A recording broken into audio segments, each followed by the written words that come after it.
नांदेडच्या विष्णुपुरी येथे कोट्यावधी रुपयांचा खर्च करून जो काही राष्ट्रीय महामार्ग आहे त्या महामार्गावर विष्णुपुरी येथे उड्डाण पूल निर्माण करण्यात आलाय आणि या पुलाचा काही भाग पाऊस नसताना सुद्धा कोसळला आणि त्यानंतर संपूर्ण महाराष्ट्रभरात एकच खळबळ वाजली। या कामाच्या दर्जावरून हा निकृष्ट दर्जाचा काम आहे अशा पद्धतीचा आरोप होतोय। स्वतः या मतदारसंघाचे नांदेड दक्षिणचे जे आमदार आहेत आनंद बोंडारकर त्यांनी तिथे जाऊन भेट दिली आणि सगळ्या अधिकाऱ्यांना धारेवर धरलं। नेमका सगळा काय प्रकार आहे, कशा पद्धतीचा हा सगळा भ्रष्टाचार झालाय, काय सांगाल? अतिशय दुर्दैवी बाब म्हणावी लागेल। मी या विषयामध्ये सभागृहामध्ये सुद्धा चर्चा केलेली आहे। सभागृहात मागणी केलेली आहे की जे काही माझ्या मतदारसंघामध्ये पूल कोसळला त्या संदर्भामध्ये त्याची उच्चस्तरीय चौकशी व्हावी, ही मागणी मी सभागृहात या ठिकाणी केलेली आहे आणि निश्चितच त्याच्यात लवकरात लवकर कारवाई होईल आणि समिती लवकरात लवकर इकडे येऊन चौकशी या ठिकाणी होईल। मी आज सकाळी गेलो होतो। मी ज्यावेळेस ती घटना घडली त्यावेळेस जे काही प्रोजेक्ट मॅनेजर आहेत महेश पाटील त्यांना मी फोन केला की हे कशामुळं पूल कोसळला गेला। त्यांनी मला उत्तर दिलं की ते भूकंपामुळे ते पूल कोसळला गेला आणि भूकंप केव्हा झाला, रात्री 1:30 वाजता आणि पूल कोसळला केव्हा, सकाळी 10-11 वाजता। इतका मोठा तफावत त्यामध्ये आहे। अशा पद्धतीनं जर अधिकारी उत्तरे देत असतील तर लोकांच्या जीवाशी खेळण्याचा हे प्रकार आहे। सुदैवानं त्या ठिकाणी कुठली जीवितहानी झाली नाही, परंतु जर जीवितहानी झाली असती तर त्याला जबाबदार कोण? कोट्यावधी रुपये आपण त्यामध्ये शासनाने दिले, जनतेचा पैसा येतो।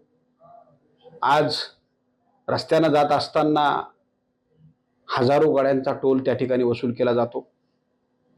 केटीएल नावाच्या कंपनीचं हा काम आहे, एजन्सी त्यांची होती। जागोजागी त्यांचे टोल लागून टोलच्या माध्यमातून करोडो रुपये या ठिकाणी वसूल केले जातात आणि अतिशय निष्कृत दर्जाचं काम या ठिकाणी झालेलं आहे। मी सकाळी गेलो होतो, आताही त्या ठिकाणी पडताना मी पाहिले आणि दुसरी बाजू सुद्धा ते ढासळण्याच्या मानसिकतेत आहे। ते आता पडते अशा पद्धतीच्या बाजूची जी आहे ती पण बाजू एक बाजूचा जे भाग आहे एक साईड झुकलेला आहे आणि मला रात्री सांगितलं, त्या पलीकडे जाऊन सांगतो, अतिशय दुर्दैवाची गोष्ट आहे। तिथं कालच्या रात्री त्यांनी सिमेंटनं त्याचे ते बुजवलेत, ते जे चीर पडतात ना ते चिरी सिमेंटनं बुजवल्यात।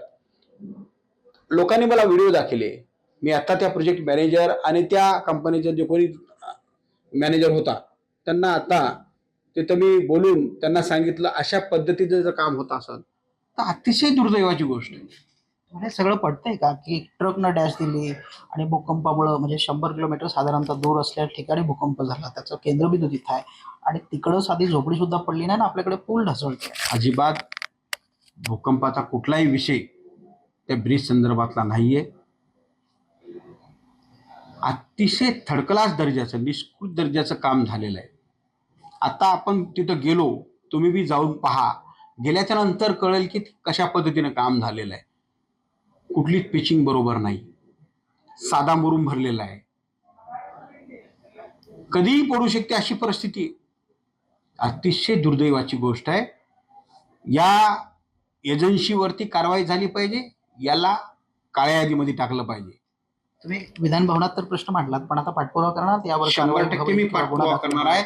सन्माननीय देशाचे पंतप्रधान नरेंद्र मोदी साहेब यांनाही मी पत्र लिहिणार आहे। ज्यांचं खातं आहे नितीन गडकरी साहेब त्यांना सुद्धा मी पत्र लिहिणार आहे। राज्याचे मुख्यमंत्री आणि दोन्ही उपमुख्यमंत्र्यांना पत्र लिहिणार आहे आणि याची सखोल चौकशी झाली पाहिजे।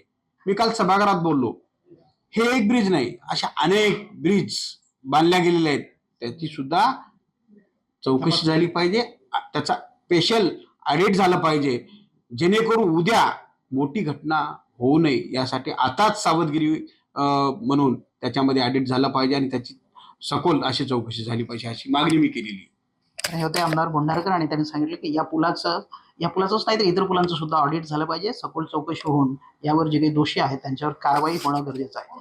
व्हिडिओ जर्नलिस्ट गणेशसह गजानन देशमुख, TV9 मराठी, नांदेड.